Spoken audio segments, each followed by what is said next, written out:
What's up, my eccentric units? It's the Sentiment here, so back again with another classic WWE pay-per-view review. The last classic WWE pay-per-view I reviewed on this channel was King of the Ring 1998. That's known for the famous and infamous Hell in the Cell match between Mankind and The Undertaker. Plus, you had Kane winning his first World Championship in his career. It got me thinking for the next classic WWE pay-per-view review. Let's travel 12 years into the future, into the PG era. This time, this shows revolve around Undertaker and Kane facing one-on-one. This time, inside of Hell in a Cell. You got Hell in a Cell 2010. So, this show was at the Americans Airlines Center in Dallas, Texas on the 3rd of October 2010. By the way, this show took place 1 week before Bound for Glory 2010, that's known for 10, 10, and 10, and also the reveal of that is the formation of Immortal. I might review that show in the foreseeable future. So the attendance of the show was 7,500. Hell in the Cell 2010 received about 210,000 pay-per-view buys, a massive downgrade than the previous year's Hell in the Cell show. That was the first one in its history. That show received about 283,000 pay-per-view buys. The main event was DX versus Legacy inside of Hell in a Cell. First of 3 Hell in a Cell matches of that show, including like CM Punk versus The Undertaker, John Cena versus Randy Orton. The commentators for this show, Hell in a Cell 2010, was Michael Cole, Jerry the King Lawler, and Matt Striker. Once again, a 3-man commentary team. I don't understand why they did doing this. It never going to work. Yeah, it kind of worked in the 90s with Vince, JR, and the King, but and then 12 years later, let's have Michael Cole, Lawler, Striker. It's just no chemistry. I don't want to get into this for this video. Anyway, so Hell in a Cell 2010, that's known for Kane versus The Undertaker for the World Heavyweight Championship inside of Hell in a Cell. And also you had John Cena versus Wade Barrett, another match I will talk about later on in this review. So, and I think this is the last Hell in a Cell pay-per-view under the first brand split until 2016, because the following year, Hell in a Cell 2011, that was the first Hell in a Cell pay-per-view since the brand split ended. Anyway, let's talk about the matches on the show. Quick results of the dark match. The dark match, this is a 6-man tag team match. You had Goldust, Kofi Kingston, and R-Truth defeating Cody Rhodes, Drew McIntyre, and Dolph Ziggler in 14 minutes 26. This is before pre-shows matches. That will be like 2 years later. Because at the time, I think Cody was starting the dashing Cody Rhodes gimmick. He's teaming up with Drew McIntyre, because at this moment in time, McIntyre was on a downfall spiral, because the whole stuff with his wife, or Taryn Terrell, aka Tiffany, just before he ended up have the career revival in TNA and his second run and current run in the company right now. Anyway, so Goldust was not really doing anything. He ended up, I think 2010 was his last year. He came back in 2011 to kick off his, 3rd or 4th run in the company. Don't know. Anyway, so the first match to kick off Hell in a Cell 2010. This is a submission false count anyway match for the United States Championship. First of 4 championship matches on the show. Daniel Bryan defending the belt against The Miz and John Morrison. This is start of Daniel Bryan's one and only reign as the United States Champion, because it started the start of 2010 when, the first series of NXT, Miz was the pro and Daniel Bryan was the rookie. Then, they had basically Miz berating Daniel Bryan, where's your charisma, because he just has no character. At the time, he was just the technical guy. He was getting over in the first series of NXT, and then he got eliminated, and then he came back months later, part of the Nexus. He got fired from the company because he choked out the ring announcer. That's Justin Roberts' necktie. He came back. He had a cup of coffee in the Indies. Came back. He came back to the company at SummerSlam in the Team WWE Team Nexus match. I think he eliminated half of the members of the Nexus. Then Miz attacked Daniel Bryan in the process. Then the following month at Night of Champions, Daniel Bryan defeated the Miz for the United States Championship. To win his first championship in his career. So, Morrison, I don't understand why John Morrison was thrown into this because at the time he was not really doing anything at the time. Miz and Daniel Bryan was feuding. Anyway, the match. This is technically the match of the night. The only nitpick about this, a submission false count anywhere. They can do better without the submission stipulation of it. That's just me. But besides that, it was a really good match. Miz was kind of like the odd one out because this is before he ended up like adding the figure four leg lock in his repertoire. This was what during he was the, like he was Ric Flair's mentor. You know, adding the figure four leg lock as the rub. That was about that's 3 years later in 2013. Back in 2010, he has no submission hold. It's just what it is. But he made the most of it. I think like with Bryan and Morrison kind of carried Miz to a really good match. Like Bryan and Bryan and Morrison. Lock in submission holds. Even though Morrison wasn't really a submission wrestler, it's a shame he never had a submission move in his arsenal. I think he'd probably be a good submission wrestler of John Morrison, but unfortunately, for whatever reason, that's not the case. But he did lock in submission holds on Bryan. I think he locked in the calf crusher. This is years before AJ Styles adopted that move onto Bryan. I think he locked in the leg. I think it was a knee bar or something. The fight in the crowd. I think Miz. And also before that, I think Miz locked in, not Miz, I think it was Morrison locked in the tarantula onto the Miz. Morrison locked on the, it was the tarantula onto the Miz. I think it wasn't Bryan, it was actually Morrison locked in the tarantula. That's the Jerry submission hold onto the Miz. I think Miz locked in some kind of submission hold onto the stair rails in the crowd. It's not on the same level when Sasha Banks locking the bank statement onto Charlotte onto the stair rail in the submission match in 2016. But anyway, the fight in the crowd, Miz using like I think it was I think it was some kind of box, use it as a weapon on Morrison, but Morrison did like the parkour moment because he's trading his whole parkour. So anyway, the one big moment of this match was Morrison climbing on the Hell in a Cell pay-per-view sets. It's really a shame we're never going to get pay-per-view sets in today's WWE product. Finn scrapped that. He scrapped that in the early mid 2010 or was it late mid 2010s because he's like putting his money towards the revival of the XFL. It's a shame. I wish they'd bring back pay-per-view sets. It's just like seeing like normal sets on WWE television. It's just like nothing. Like it was just kind of bland and uninterested. Just go back, bringing back pay-per-view sets. Whether it's like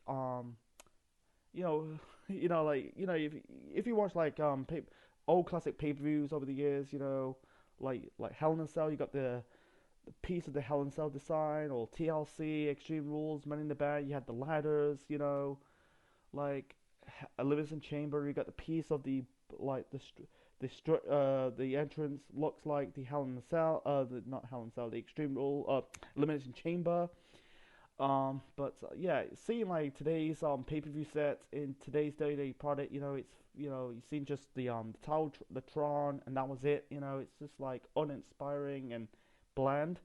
Anyway, so back to this match. By the way, Morrison was going for this. I think he hit like a crossbody off the pay-per-view set onto Bryan and Miz onto the stage. You got like "This is awesome" chant towards the fans. Before that, before the start of the match, Miz grabbed the mic, basically this is unacceptable. They said to Bryan and Morrison, "You're nothing without him," because Miz and Morrison used to be a tag team. Daniel Bryan used to be the Miz's rookie in the first series of NXT. I forgot to mention that. Anyway, so in the end, I think Morrison locked in. I think it was a Boston leg crab onto the Miz, but out comes Miz's new protege Alex Riley attack John Morrison, and then Bryan throw Alex Riley off the stage, and I think he's onto a cameraman. In the end, Bryan made the Miz tap out to win this match and retain the United States title. It's for the best, man, because Bryan just won the title at Night of Champions the previous month. But Miz, wow, 2 pay-per-views in a row, because I reviewed Night of Champions in the past, but I'm gonna re-review that show. That's in the foreseeable future. But anyway, yeah, 2 pay-per-views in a row that Miz tapping out, because Miz is the Mr. Money in the Bank briefcase, you know. But you need to build him up, because Miz went on to win the WWE Championship at the end of the year. But see him like getting tap out in 2 pay-per-view matches is kind of weak. But anyway, it was just like making it really establishing a new star like Daniel Bryan, because he's new. He's this rookie year, you know. And then, you know, the following year become a world champion. That's I reviewed some 2011 shows. Go and check it out. But and 2012 shows when he was the world champion. But anyway, but yeah, they could do without the submission stipulation. But besides that, it was a really good match of the night. But the rest of the show went downhill. So moving on to the second match of the show. This is the first of 2 Hell in a Cell matches of the show. This is for the WWE Championship. Randy Orton defending the belt against Sheamus. Randy Orton won the belt. It was a 6-pack challenge. It was him, Sheamus, John Cena, Wade Barrett, Chris Jericho, and Edge. Yeah, the build up to this. I think on the Go Home Raw, Orton punted Chris Jericho in the head. It's a way to ruin off Jericho, because at the time Jericho was taking time off, not just with WWE but professional wrestling. He came back in 2012. Anyway, so this match, I don't think they need to be inside Hell in a Cell, but this match was good. Not an all classic Hell in a Cell match, but it was a decent match. It got a little bit boring. I rather call it a Steel Steps in the Cell match, less than a Hell in a Cell match, because the whole bulk of the match is revolved around Steel Steps. But yeah, doing a Hell in a Cell match in a PG environment, it was kind of like they cannot do inside Hell in a Cell.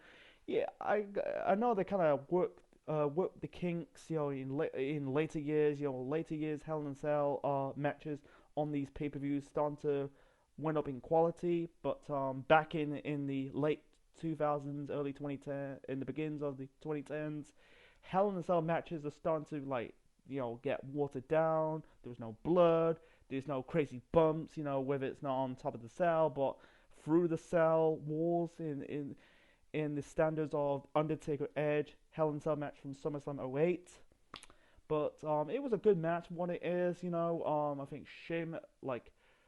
think Orton kicked out the bro kick by Sheamus, and Orton hit the RKO onto Sheamus, but Sheamus came out of the ring.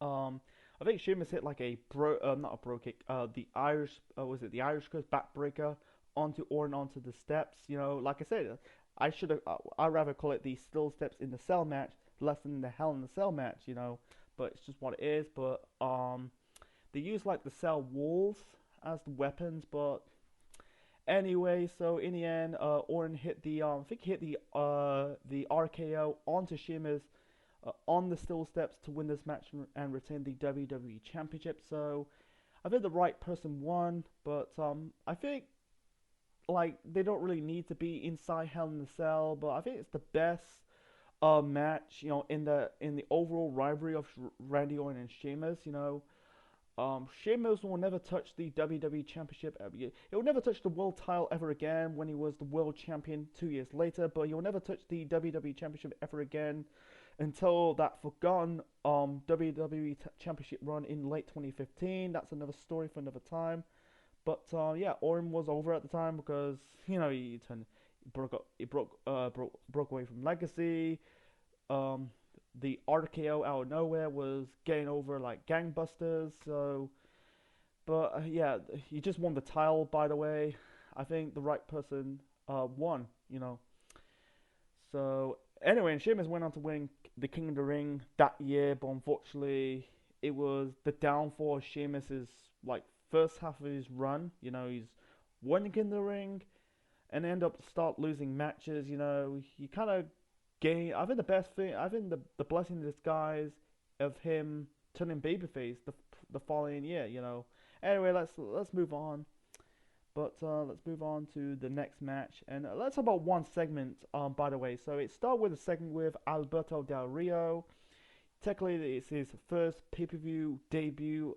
Because he debuted in September. He's the Mexican aristocrat. The build up to this, he injured Rey Mysterio and Christian. Locking the cross-arm breaker, placing the injured arms through a chair, and ran them into the ring post.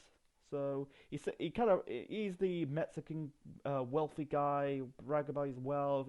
He said in this promo, he said he's got more money than Mark Cuban because I think he's the owner of a basketball team in Dallas, and I think he said about Norman Ryan. I'm not familiar who he is. Anyway, so out comes Edge. Edge says not here to defend Rey Mysterio and Christian or the people in Dallas. He said about he's in the war against stupidity. You can tell Edge was slowly turning babyface. He's basically taking shots towards Del Rio, calling him stupid. He talked about his scarf was stupid. He said something towards Del Rio in Spanish, saying he's a stupid person. And anyway, so and then out comes Swagger. Said like it's stupid to see in a Mexican and a Canadian because Swagger is the all American and American. This is before Seb Coulter. He's the serious American. He was this jockey American. It's very sad for Jack Swagger because in the spring and the summer he was the world champion, and fast forward to the autumn of that year, he's relevant. He kind of blamed Edge because on SmackDown, Edge attacked Swagger's personal mascot, this Swagger sworn eagle.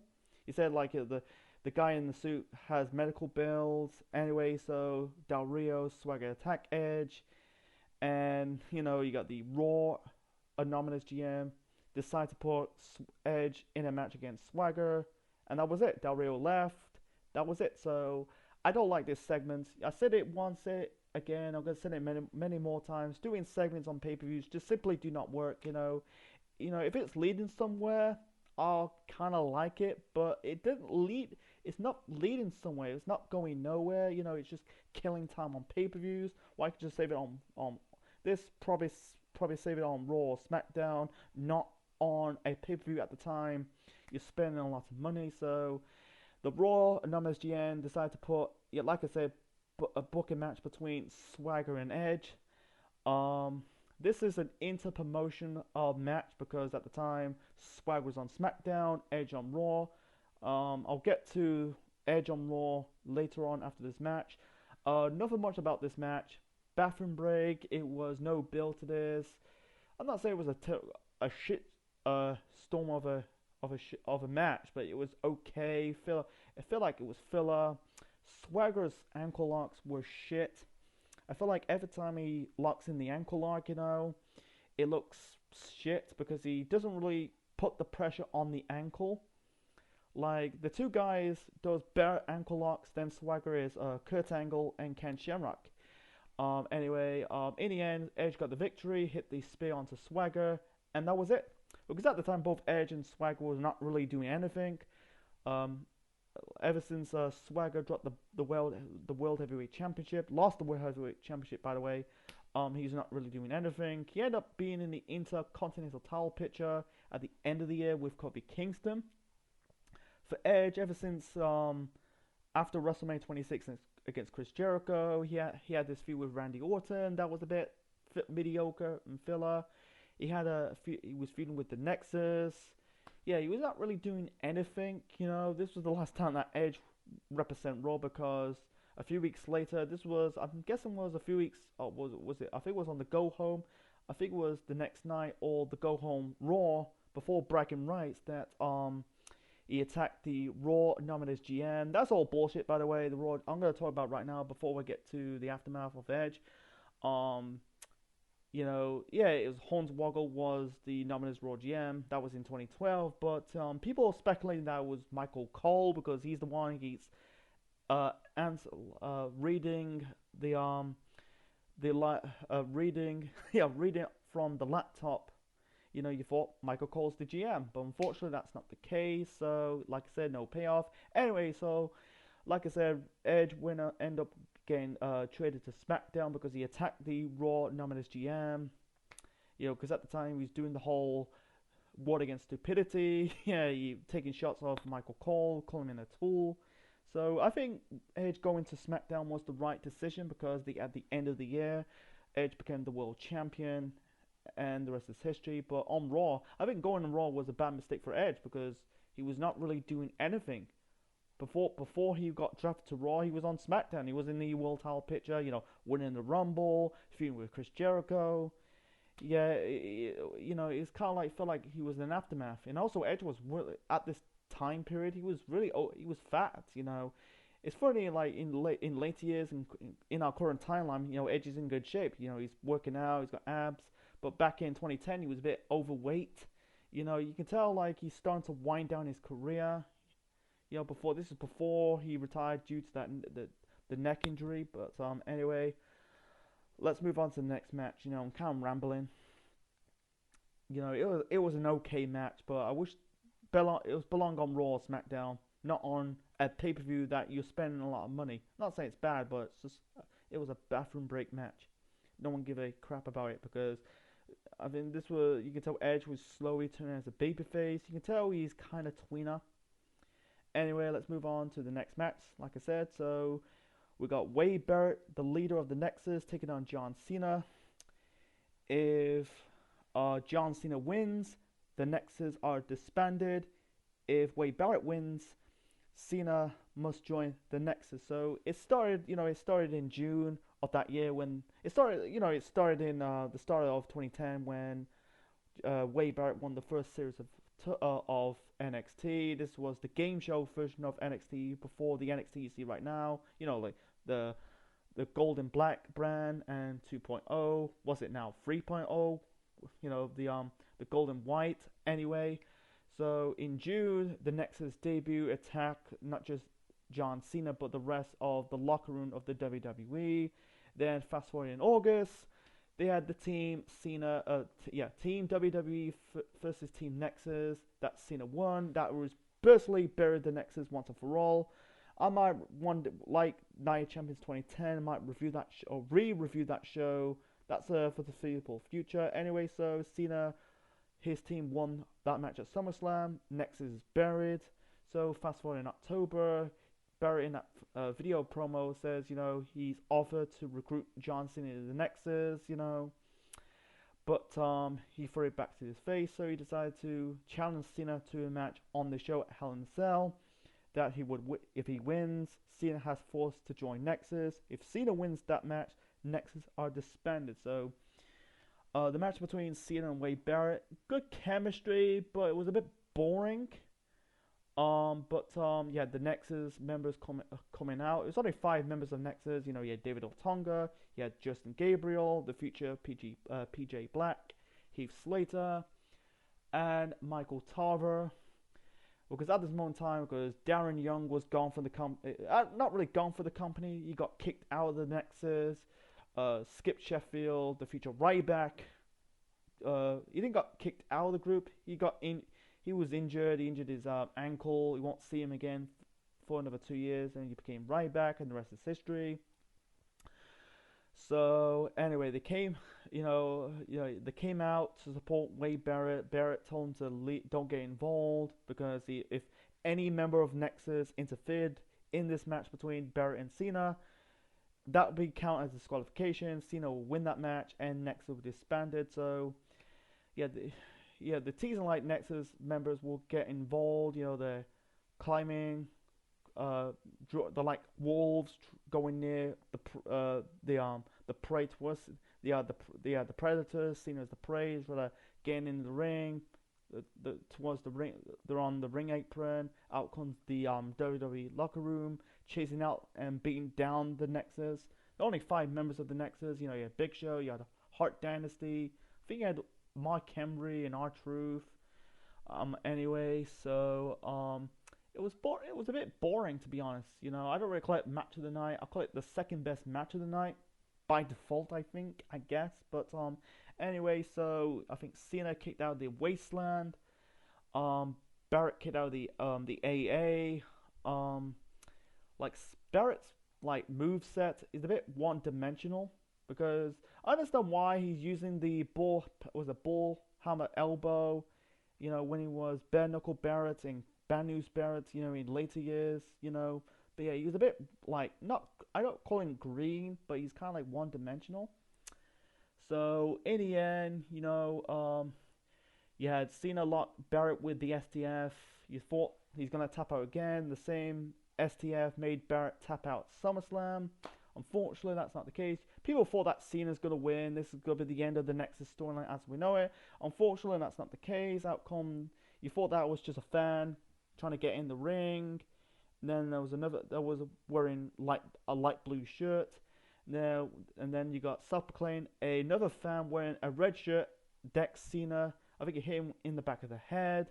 I don't think it was an object. He just basically punched Cena in the back of the head. Cena, Barrett pinned Cena for the win. So John Cena has to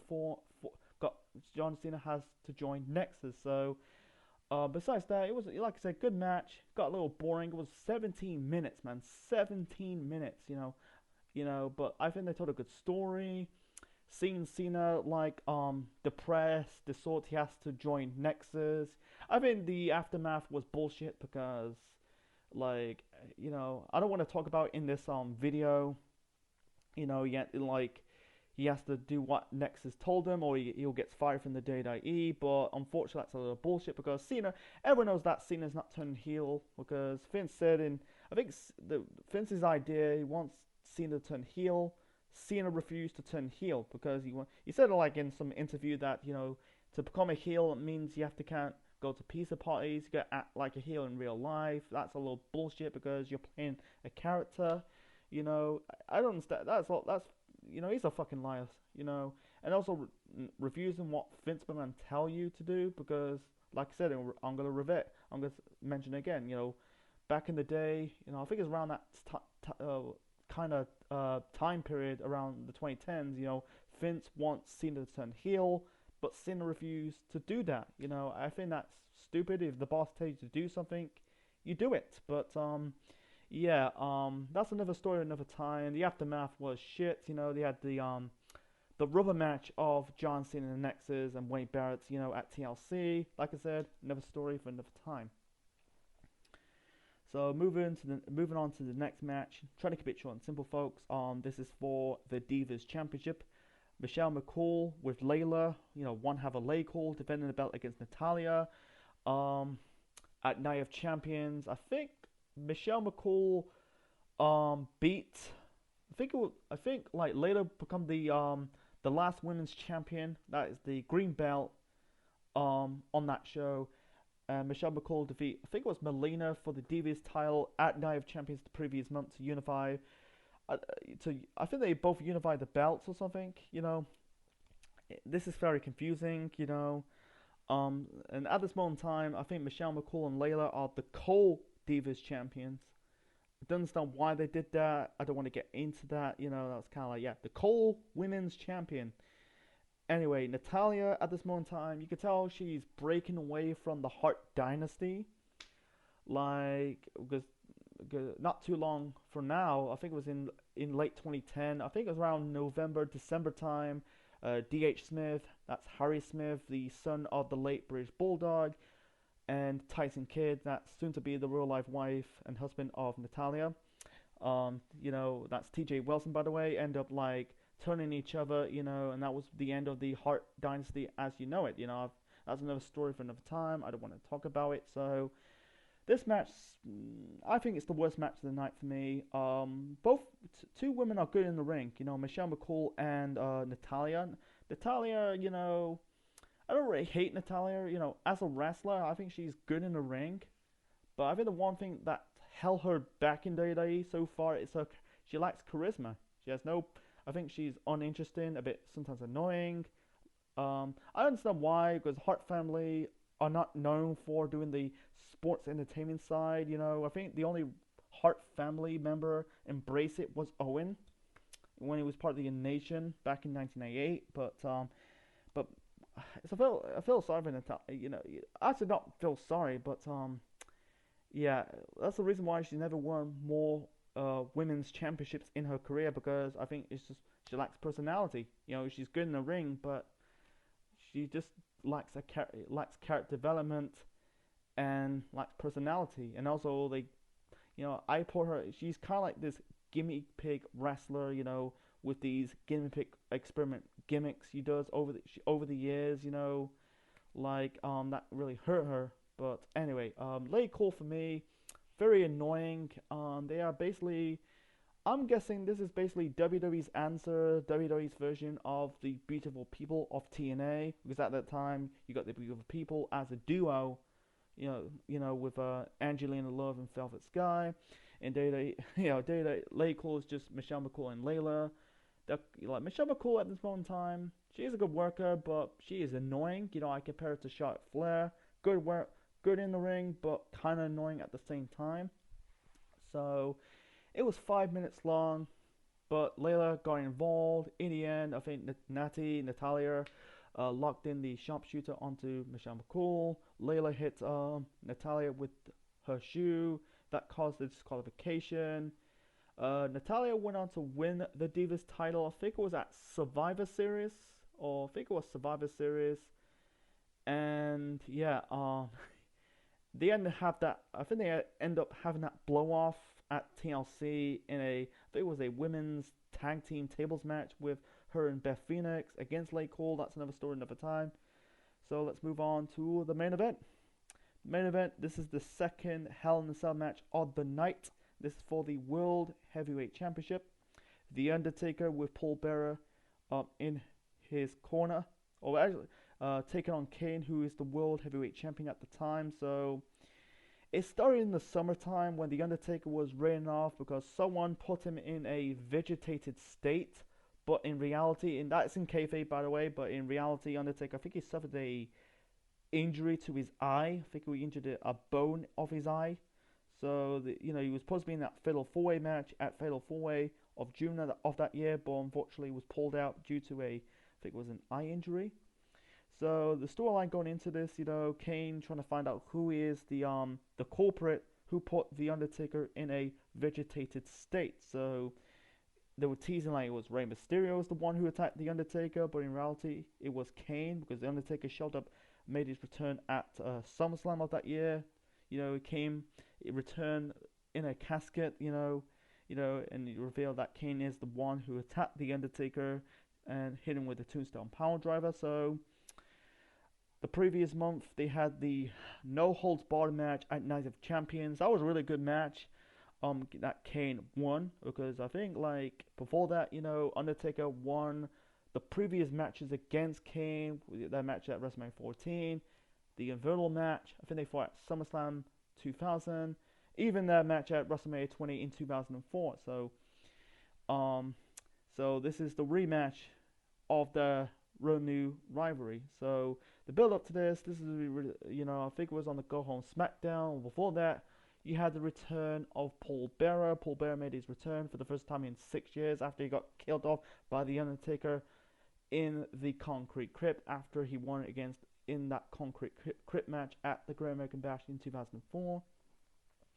So this match on paper for Undertaker Kane inside Hell in a Cell looks good, but in reality it's not.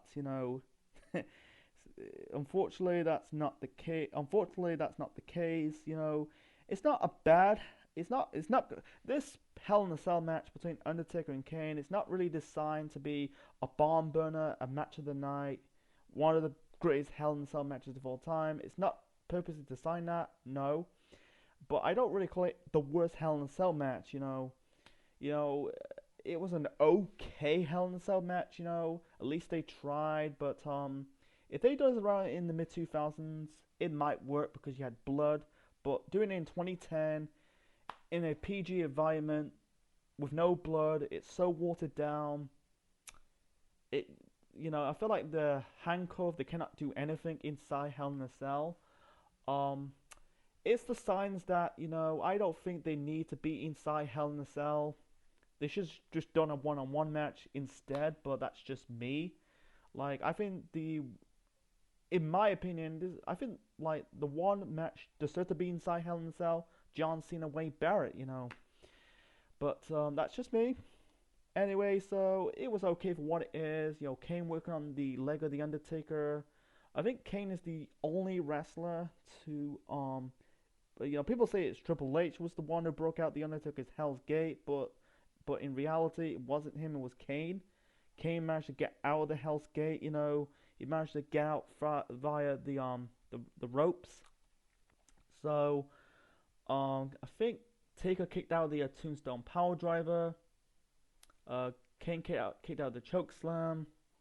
Kane got pissed off. He attacked the referee because I think it was after Undertaker kicked out the choke slam or the Tombstone Power Driver. Not too sure. So anyway, so out comes Paul Bearer. He managed to get inside of the cell. I think before that he said like, "Let me be inside the cell." Tell the Undertaker before the match actually started. So anyway, so in the end, Undertaker is about to win this match, trying to hit Kane with the Tombstone Power Driver. The light's gone blue, dark or purple.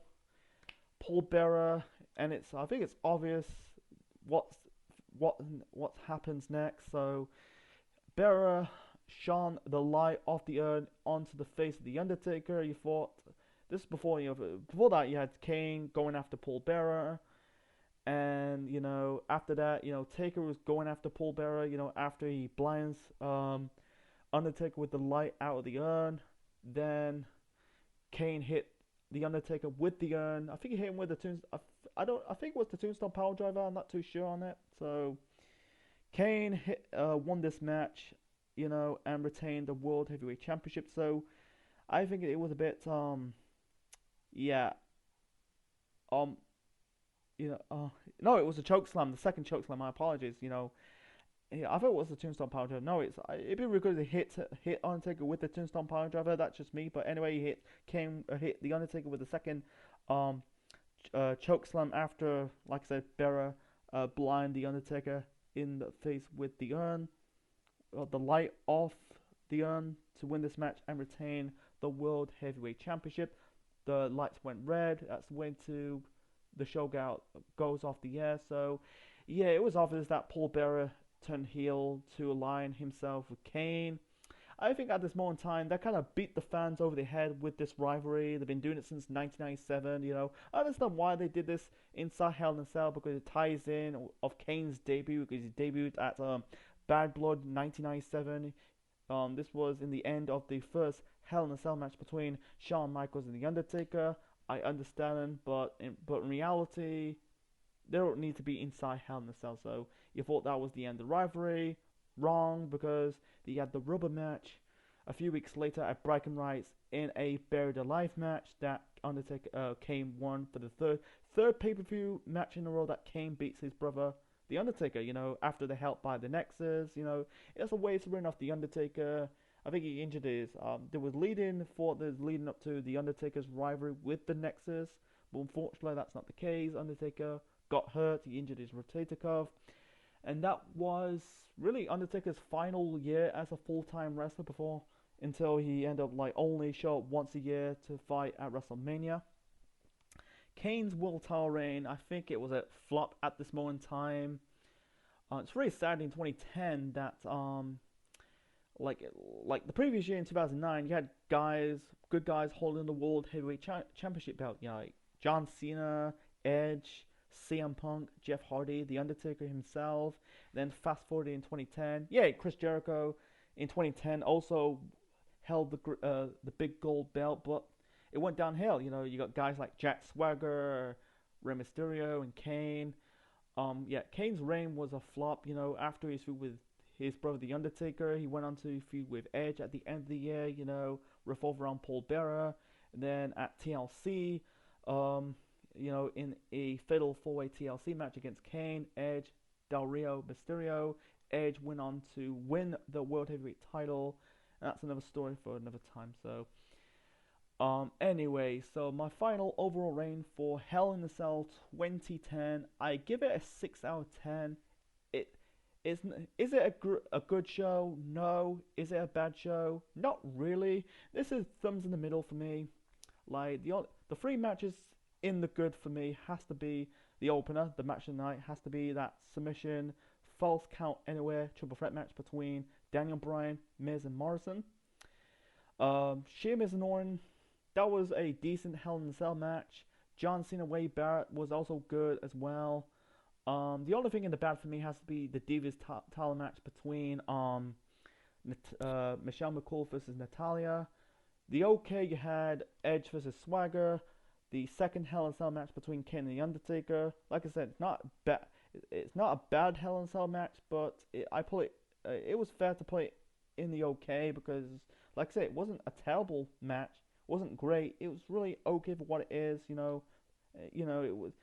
I thought it was boring, but in reality, it was a bit quick. Anyway, so yeah, it was a 6 out of 10. I don't worth watch Hell in a Cell 2010.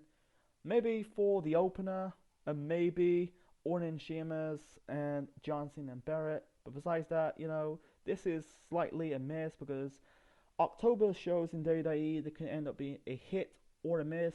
This is likely to be a slight miss. So anyway, so that's my review of Hell in a Cell 2010. What's your thoughts on the show? Leave your thoughts in the comment section below. Smash the like button, click the like, click the bell, subscribe to the Central Man Network on YouTube for more wrestling videos and more next time on the classic WWE pay-per-view review show. Classic WWE pay-per-view review show. Anyway, so we're in July. So far I review the first two WWE's version of Great American Bash, the 2004 show and the 2005 show. So I'm gonna do a voting poll. What classic Great American Bash show I'm going to review, because on the WCW side I'm going to review the 1990 Great American Bash show. That's known for Sting winning his first World Heavyweight Championship. So your choices are Great American Bash 2006. That's known for 3 words: elevated live and M signs. Great American Bash 07. That's known for that really good match between John Cena and Bobby Lashley. Great American Bash 2008, that is technically the final pay-per-view of the Ruthless Aggression era, the final pay-per-view under the TV-14 format before the company went PG, and the final one in WWE's history. That's the Bash. You can call it Great American Bash all you want, but that's known for CM Punk's heel turn and that 3 Stage of the Hell match between Triple H and Randy Orton. Those are the 3 choices. Until then, this is the Central Man officially signing out.